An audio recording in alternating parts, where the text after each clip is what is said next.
can hear that he's getting closer. I'm in the corner, tucked around the corner. I know eventually he's going to get to me.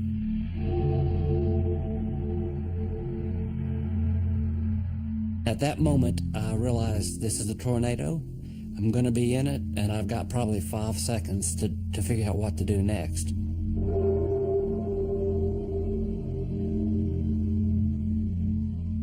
I'm forced at gunpoint to stay on my knees. Gun's at the base of my neck. And when I stood up, I found that the wound to my stomach was pretty bad, as I had to pick up my intestines that were now on the outside of me.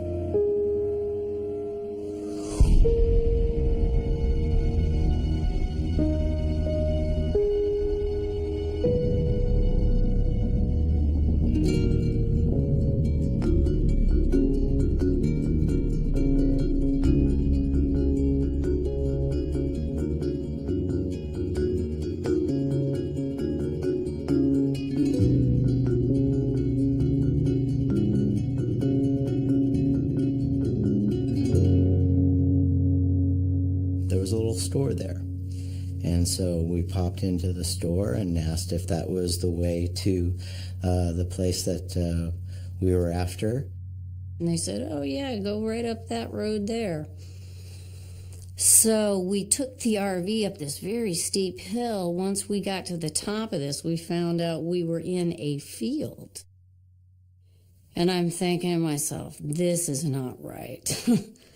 Pat did something like a 21-point turnaround to get us back around. Well, by the time we got done doing all that and going back down the hill, we had lost probably an hour and a half of daylight. And the sun's going down. I'll never forget that sunset. The sun was huge, and it was a burning orange ball.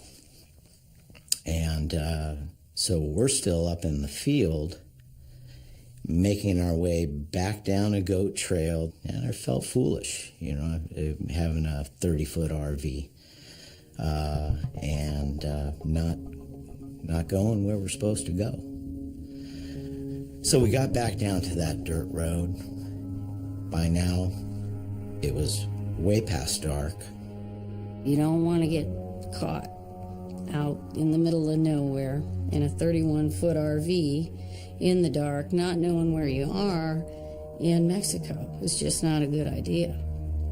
We could see the beach. We knew it was there. There's the water, but we're not finding this place. Pat and I had been to Baja over 150 times, so he had. This was my 13th trip. So we were pretty well versed on the things that you should do when you're in Baja, like you don't drive at night and you don't flaunt your wealth. We were aware that it was dangerous and you had to be careful. And we have to make a decision. What are we going to do, Do we go back out the way we came, drive at night, where we could get robbed, we could get stopped. We're thinking, all right, there's that option. Or we can stay in this area, right along the beach, right along the water. There were several fire rings, so this is obviously a place where people had camped. And we thought the lesser of the evils was to stay in one place, get our bearings in the morning, instead of driving around in circles at night.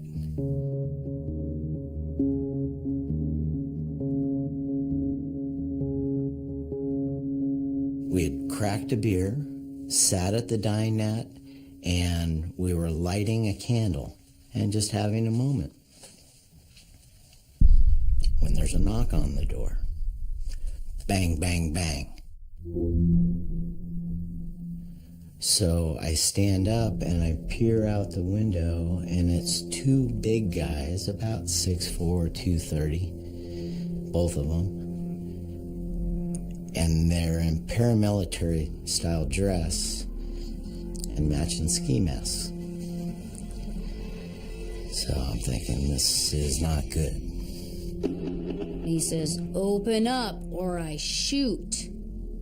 And all of a sudden now we see guns coming out. We're sitting at the table and my heart is pounding. And about that time, Pat says, "No, no, no, no, no." We both simultaneously got up out of the seats. And as I'm standing up and I'm turning on the light, I look and I see the one guy raise his firearm, and there's a blinding muzzle flash and a deafening boom like a cannon.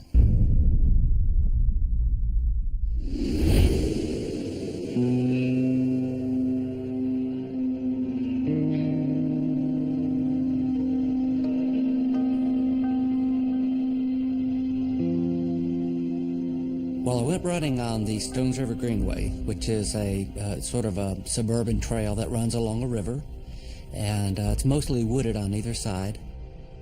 The weather reports had said there was a tornado maybe 70 or 80 miles from us. In Tennessee, it just doesn't mean that much. You hear it all the time. It just didn't register as a problem. The weather looked okay to me. There were clouds, but it didn't look bad. And it wasn't until I turned around at the end of the second mile that the storm blew in. It was terrible rain, but the rain wasn't a big deal. I run in the rain quite a bit.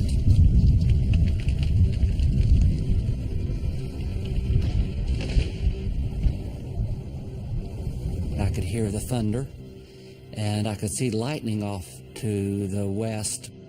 So I'm about a mile away from the car. The lightning moved right overhead.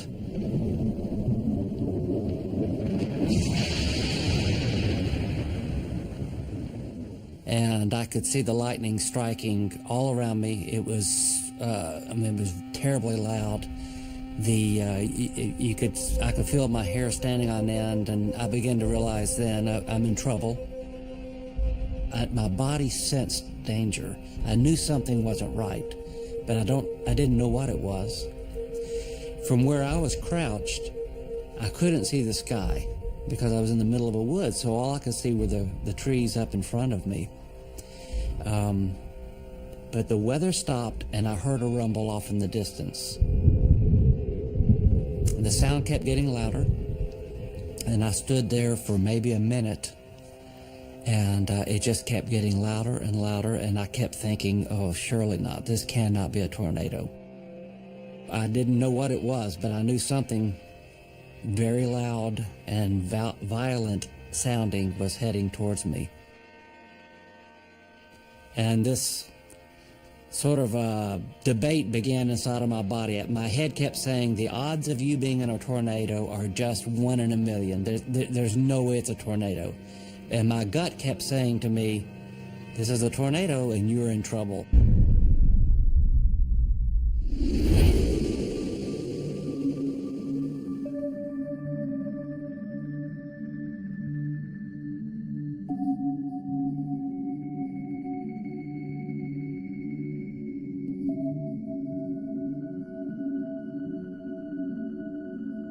We had just finished up a whole entire week of outreach and service projects in the community, and during that time we always have our kids go back to Illinois to visit their grandparents.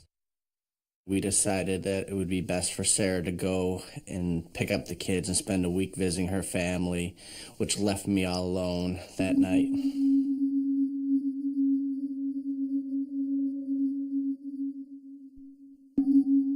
I live on a 2-story house, so I'm on the second floor. At about 3 in the morning, I just remember hearing some glass breaking or hitting the ground or something, which totally startled me. As I began to run towards the sound of the glass breaking down the steps, right at the top of the steps, I caught a glimpse of my wife's tennis racket in her case. And I grabbed that and I began hitting the walls as I ran down the stairs, just trying to make noise I was yelling, "This is my house. This is my house."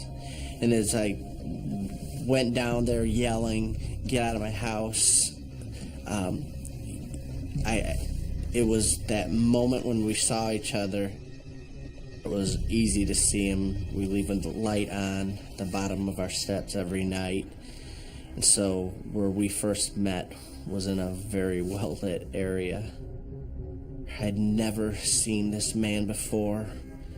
I had no idea who he was. He didn't belong in my house. He was about 5'8". He was around my height. He just seemed to be kind of a well-built guy. Didn't have a shirt on.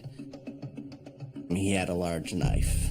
And the knife, it was a large kitchen knife. It wasn't for my house. And I remember making eye contact with him, and for a brief second, just looking into his eyes. His eyes were just so intense. And I remember just telling him, "This is my house, get out." And nothing. He didn't say anything. There was almost a coldness, an absence of any feeling or emotions. He was just there. He didn't say anything to me initially. It was just, he just began stabbing me.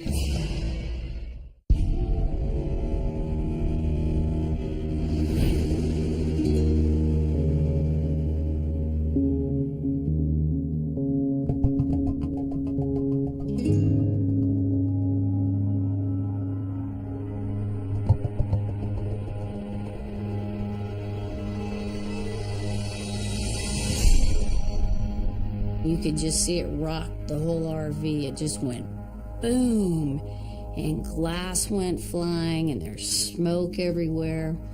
It missed me by about this much, shattered 2 panes of glass, so that went flying. It's like from the movies. Couldn't believe it was happening. It was surreal.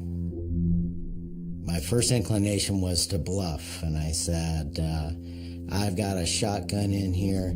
Don't even attempt to come in." Well, that was received with more gunshots. And I moved backward into more where the bathroom and the bedroom were, to get out of the line of fire. Laying on the floor in the glass, I look up and I see with the butt of the pistol a gloved hand, black leather glove, bash through the window and reaching in to unlock. All the while, the other guy has his gun trained on me. So I came up with my hands and moved over and slowly unlatched the door.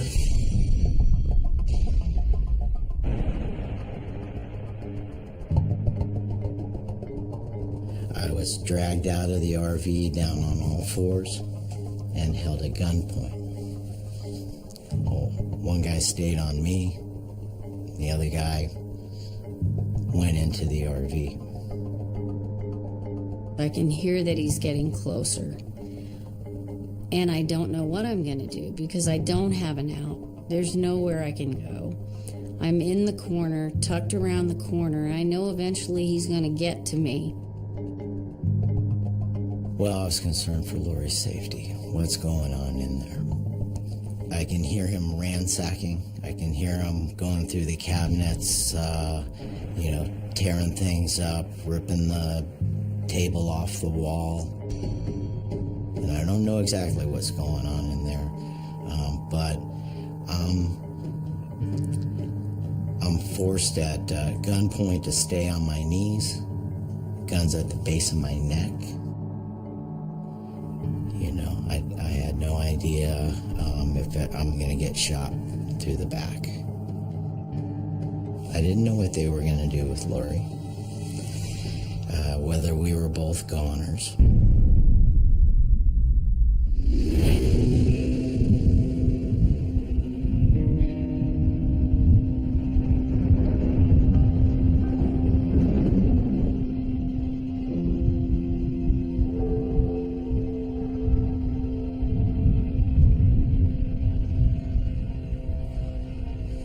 And at that moment, I realized this is a tornado.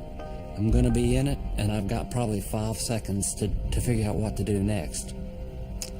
Through the trees, I could see blue flashes of light, and I could hear the explosions of transformers and power lines.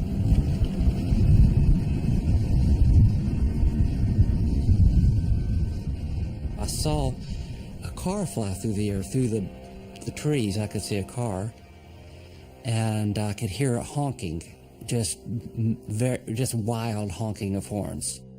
I ran to the nearest tree, and I dropped at the base, and I wrapped my arms around it. It was just the perfect size for me to link my hands on the backside. I laid down and curled my body around the base of the tree. Everything was groaning.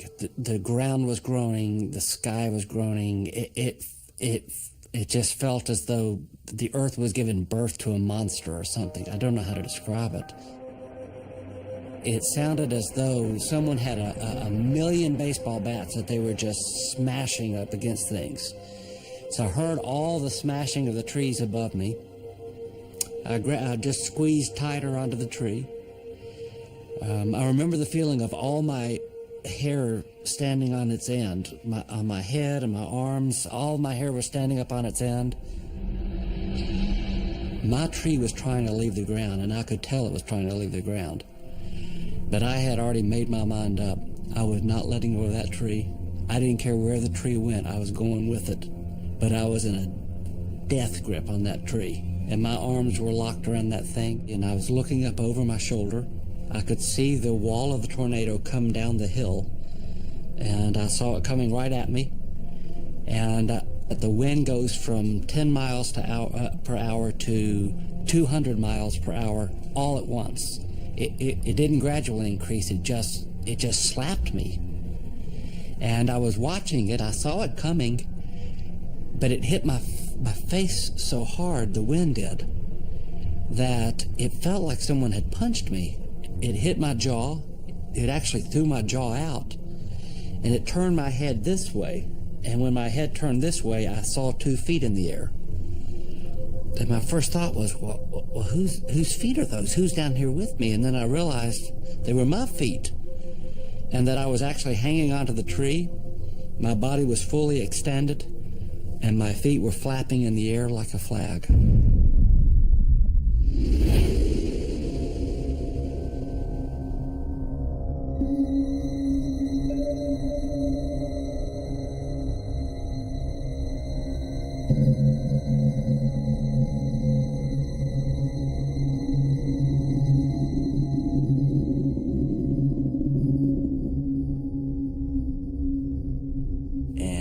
When I grabbed hold of him that the first stab took place and went into my abdomen. He was like a pit bull.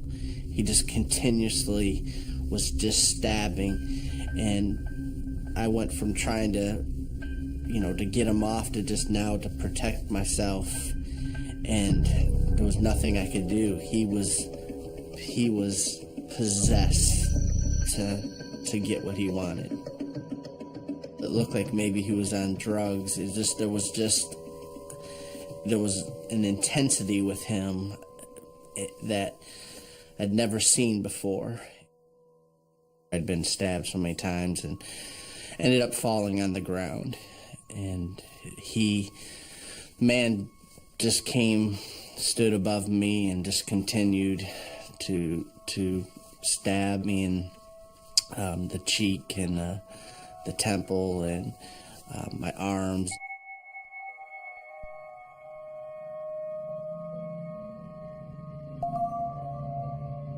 From the moment we made contact, it was just non-stop. Almost as quick as one could throw punches, was just stabs just began coming at me. I found myself rolling over and trying to get back up, but only could get onto my hands and knees, and the man jumped back on top of me. I can't believe this is happening. I can't believe this is going on right now. But I began to think of my children, and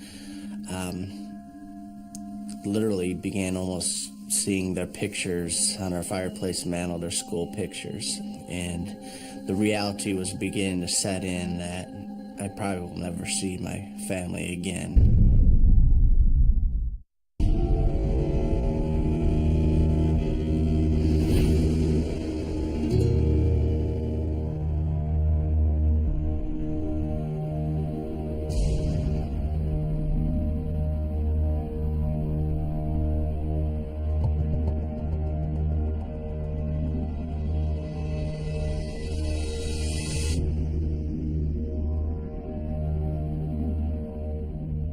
My heart's beating 1,000 beats a minute, wondering what's going to happen next. I know eventually he's going to get to me, and I don't know what's going to happen. I don't know if he's going to look around the corner, see that I'm there, and just shoot me. There's nothing I can do. I'm stuck right here in this corner, and whatever's going to happen is going to happen. And I'll see. You know, it was out of my hands at that point. It was out of my hands. Finally, he gets to where the bedroom is, and he looks down at me. So the guy leads me out from the RV, and I see Pat on all fours.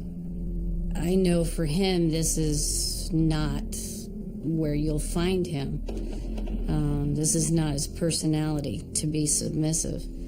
So they lead me out, or he leads me out, and I'm down on all fours, and we're head to head. We're on knees together, and we're both relieved to see that each other's okay.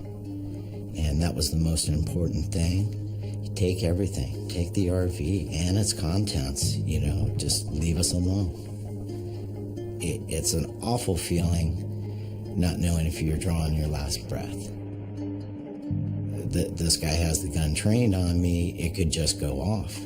The thought occurred to me that people don't know exactly where we are. They don't have coordinates or an exact place. And we could go missing here. We could disappear. That was a very real prospect to me. While I'm looking down at the top of his boots with the gun to the base of my neck. I don't know what's going to happen. And the two of them are circling around. I'm trying to look up to talk to her, to be eye to eye, but my head's forced back down. And so I'm looking at the top of the military boots, and I hear a zipper.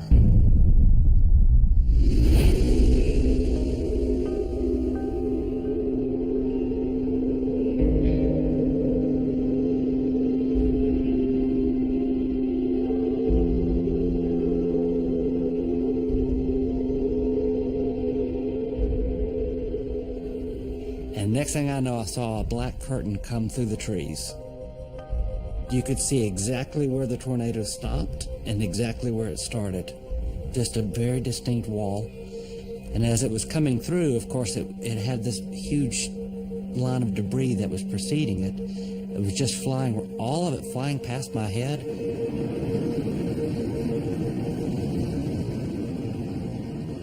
So I'm watching my feet flapping in the air. I'm seeing now the debris is circling me. And it looks like you're inside a big black cylinder that's turning at an incredible speed. And the debris on the inside it's like meteors shooting all around you. There are trees going past your head. An 18-wheeler landed right over my shoulder. I heard it hit. It was the most bizarre, surreal thing you've ever seen. Just debris, trees. I saw the rooftop of a house fly right over my head and off into the wild.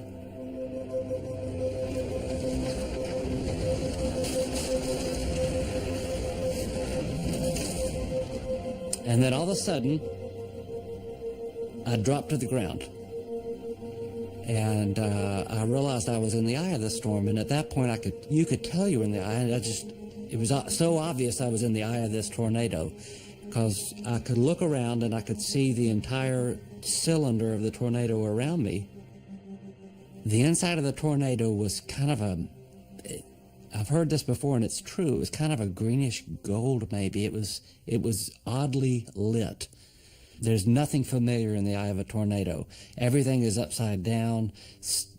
Debris is doing stuff you can't imagine it doing. The images are shocking and wild.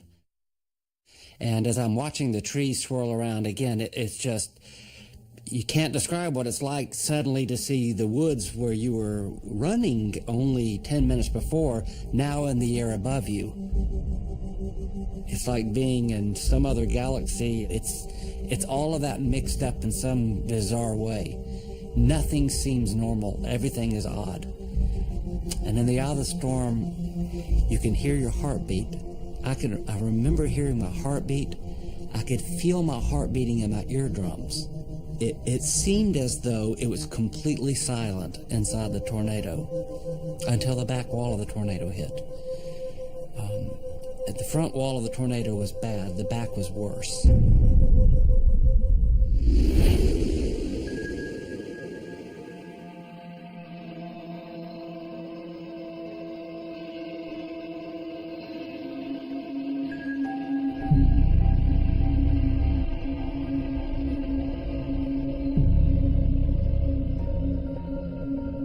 It was at that time that he spoke the first words to me, which he wanted to know where the keys and where the money were. And I told him I didn't have any money and my keys were in the kitchen. And so, with me on the ground not moving, he quickly ran into the kitchen and began to look for the keys, and came back mad because he didn't find them.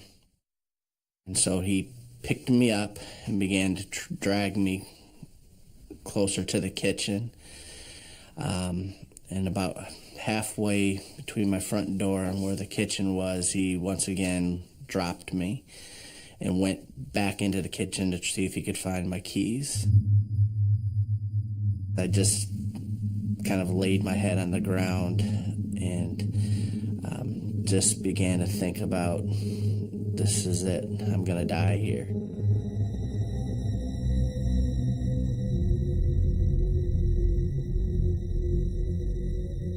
I lifted up my head to say, please, I've got 2 kids. For a brief second, I was hoping that he would maybe hear that maybe he had kids, that there would be some type of reasoning or that would make him just stop. But when he came back and just simply walked up to me and stabbed me again, it was the darkest part of my life ever. It was a feeling I've never had experienced before, the fear and the anxiety and just the overwhelmingness that everything is out of my control now. He again asked, where are the keys? And it was at this time that it was almost like a little bit of a anger in me, but I told him it doesn't matter no more, I'm dead.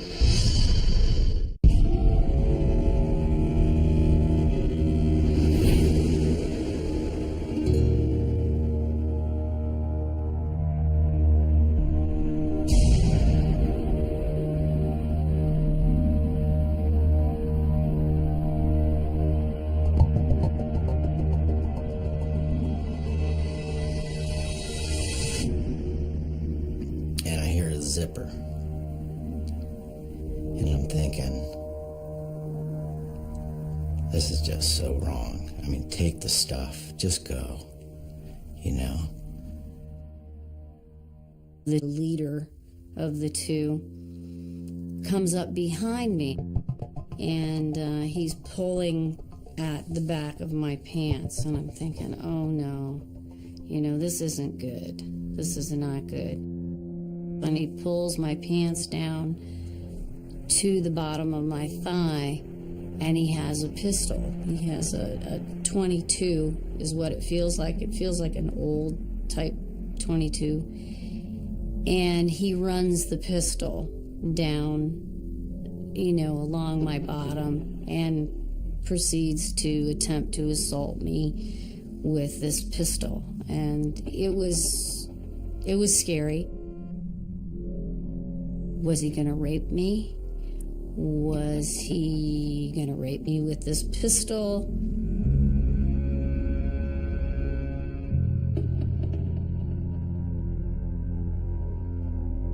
And it was dark, and I couldn't see him. There was no eye contact, but he knew what was going on, and it was awful.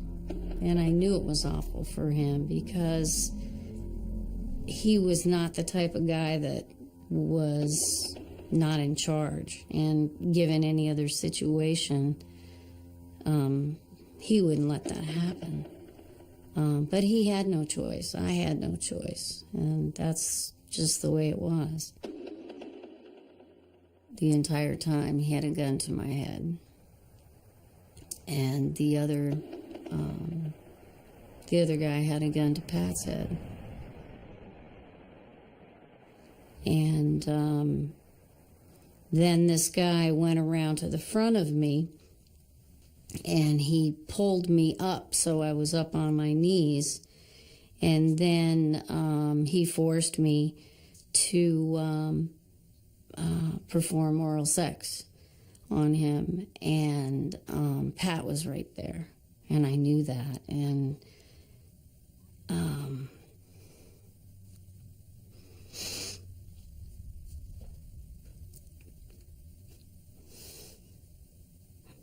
that was hard.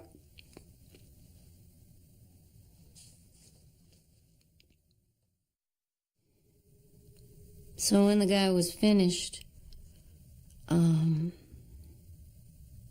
then he paged his partner, called his partner over. It seemed like an eternity. I mean, it did drag on and on. It wasn't over quickly. So that was a huge challenge, trying to stay calm. I like to be in control, or at least think I'm in control. And so it was emasculating, and not being able to help Lori. And then he walked away, and he actually moved around behind me. And one guy was reloading his pistola, dropping the shells and adding new bullets. And I'm thinking, is this it?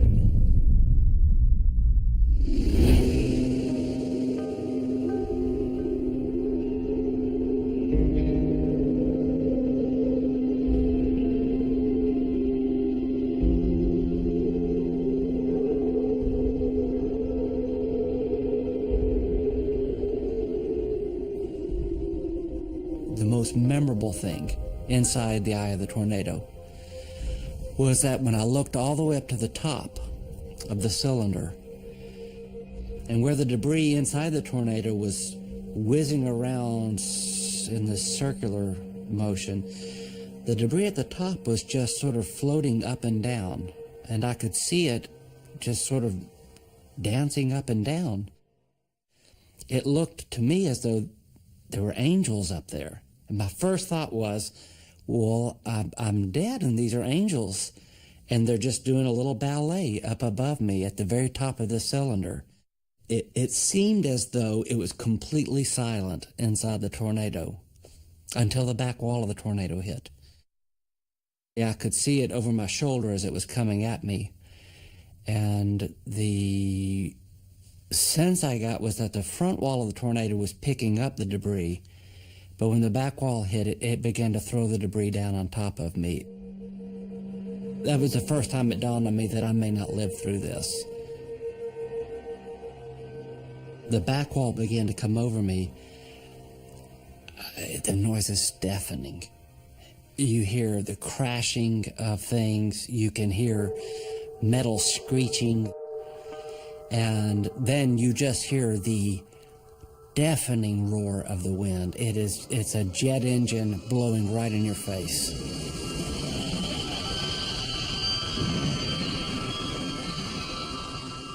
It felt malevolent. It felt like I was being attacked by something because the debris was just being hurled down on top of me.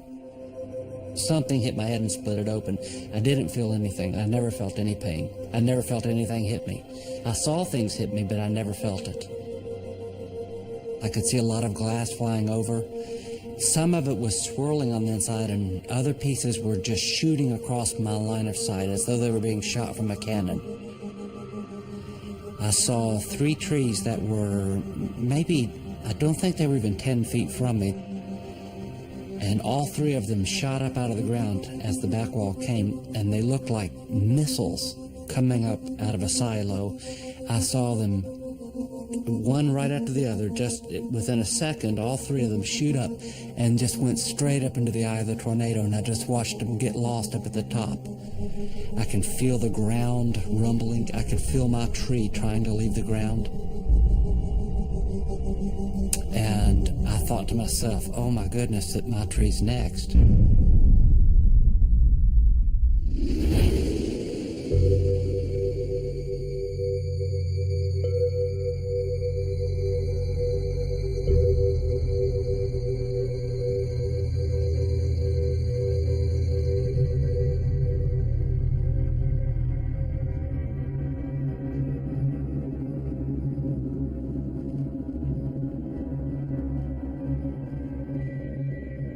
After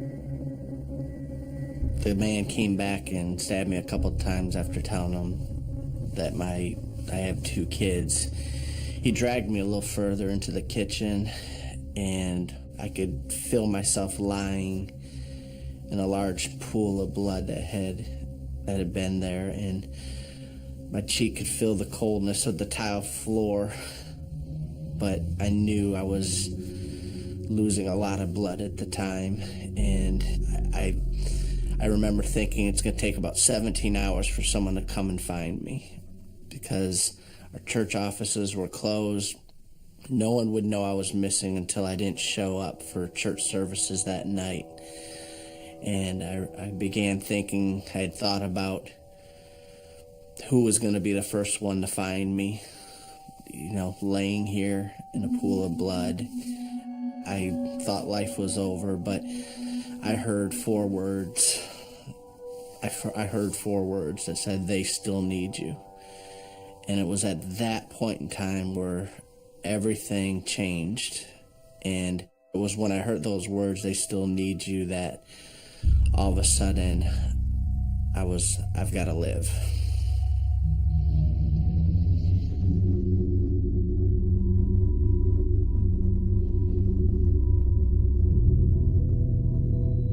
I was gonna get out, and it was at that time that I found myself just able to stand up, and when I stood up, I found that the wound to my stomach was pretty bad, as I had to pick up my intestines that were now on the outside of me.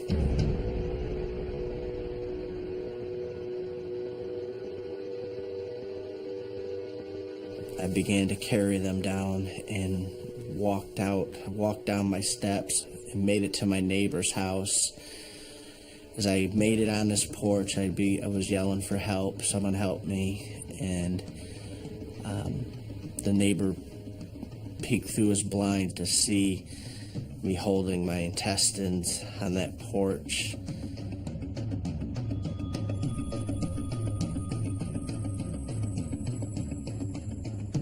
Because of the condition I was in, obviously he was unaware if the attacker was still out there coming.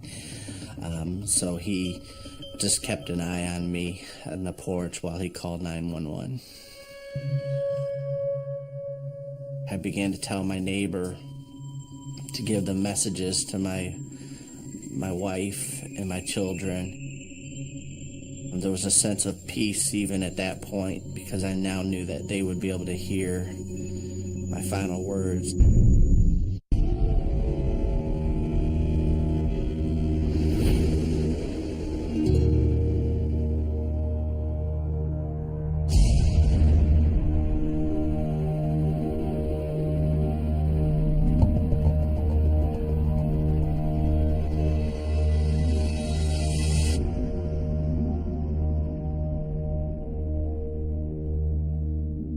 thinking, oh my God, here we are, out in the middle of nowhere. This is not the way I thought I was going to go out. We had no cards. They were in charge.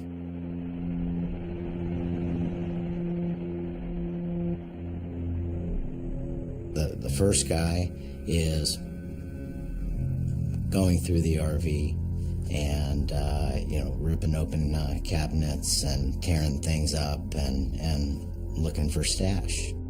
Next thing I know, they're leading us back into the RV.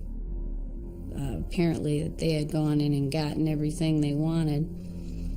And as we're going in, I can see the guy has got our suitcase in one hand, and I'm imagining it was full of all the stuff they took. The one fella had the guitar strapped on his back, and I could see in the moonlit night the silhouette of them two leaving. All we wanted to do was get out of there, and then that's when we turned our energies towards getting the rig started and being on our way. We're in one piece, but I think collectively we realized that we weren't out of the woods. I was afraid because what if they heard him start the RV? Were they going to come back? Were they going to bring their buddies back? Were we going to get shot up going down the road?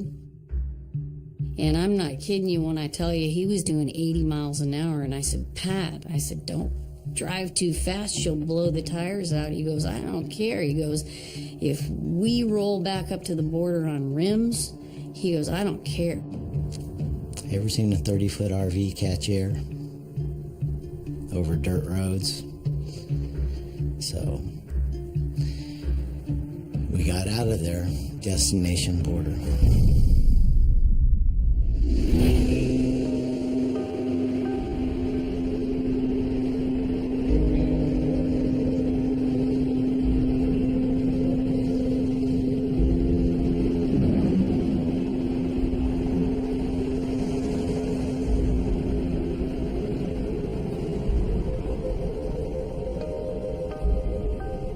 I remember thinking, just hang on a little bit longer.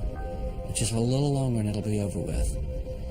And then suddenly, I saw the back wall cross over my head, and then I saw it cross the river, and as the back wall crossed the river, the water just began to dance up. It was like it was raining up instead of down, and I just was thinking, I just can't believe this. I cannot believe this is happening. Then it went up into the bank on the other side of the river and up into a neighborhood, and at that point, I knew it was past me. All I could think of was, I cannot believe I'm alive right now. I can't believe I just lived through that. I wanted to do one thing. I wanted to get off that river. I wanted off the trail. So I climbed out from the trees that were on top of me, and when my head emerged, there are literally 4 trees left in that forest. The tree I was holding on to, and 3 other trees around me.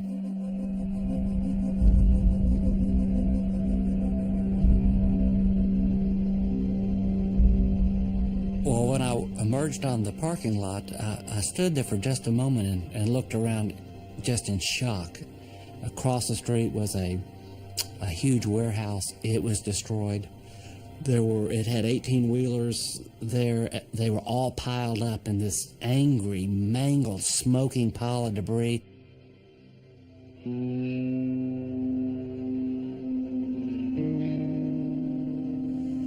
And I saw some people gathering in the parking lot. They were all looking at me with huge eyes, and I kept wondering, I thought they were looking at someone else. I thought I was fine. What I didn't know was I had a white headband on. And because my head was split open pretty badly, the white headband was now dripping with blood. I thought it was mud, and basically blood all over me. And so these two guys threw me in the back of their truck and drove me to the hospital.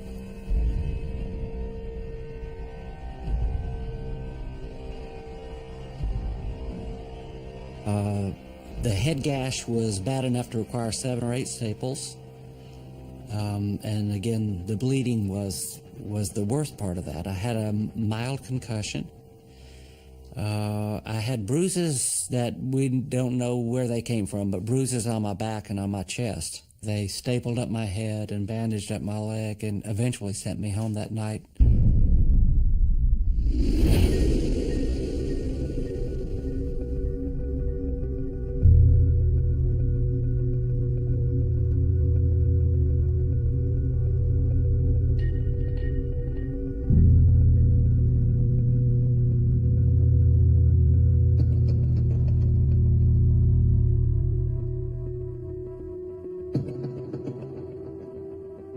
As they approached me, just the look on their faces, just, I could tell it wasn't good.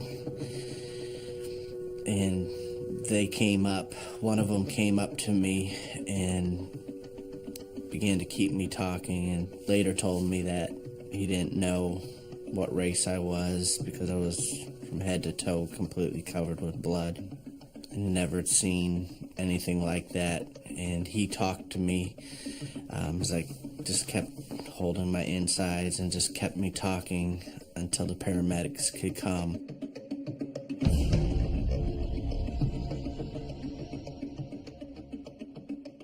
The doctors rushed in and they were obviously concerned about my abdomen, and were so, after doing all the work for 3 or 4 hours just on my abdomen, they realized there was so much blood still on the table that they rolled me over and found out that there was probably another 15 to 20 stabs to my back of my head and my neck and shoulder areas that they had to fix.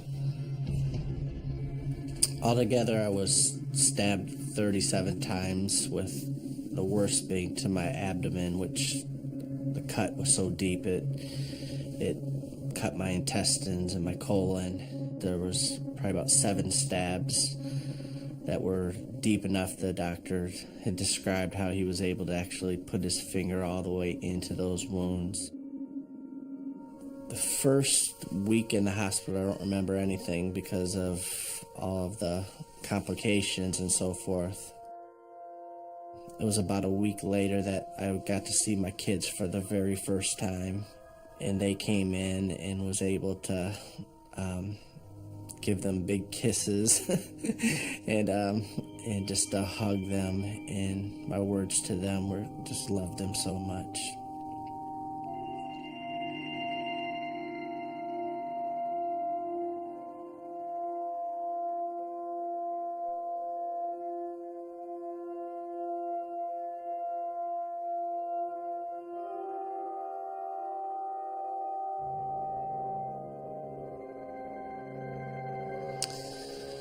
I survived because God still has a plan for my life, to not only help individuals like this man now in the inner city, but also to become a better husband and a better father to my kids.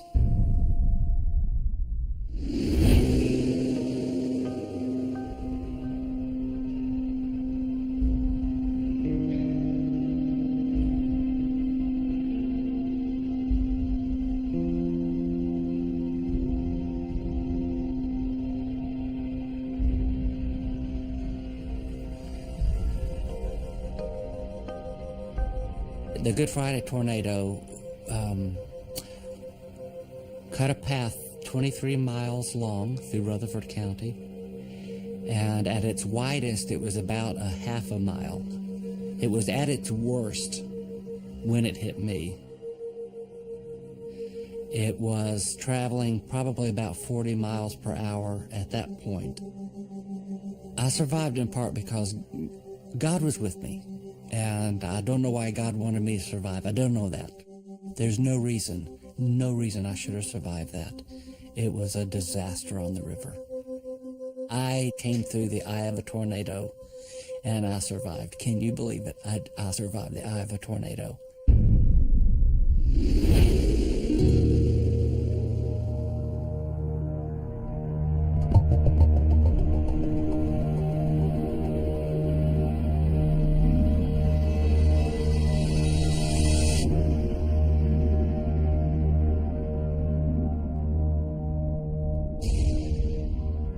I am an ER nurse, so I'm familiar with crisis. I'm familiar with adrenaline pumping and things happening. So I think that we both honed in and just did what we needed to do, given that situation. For a couple that had been together about 18 months, this cemented the relationship. This was a bonding like no other, because we had just been in a foxhole together. I survived because I kept a cool head and didn't freak out. If either one of us would have done anything different, freaked out, or resisted in any way, I think it would have been a negative outcome. I think I survived because I remained calm, and Pat and I were on the same page. We both instinctively knew that the only thing we could do given that situation was to do nothing. And here we are. We made it. And I feel pretty good about that. I feel like I did the right thing, that we didn't fight, that we didn't resist, because I think that's what got us out.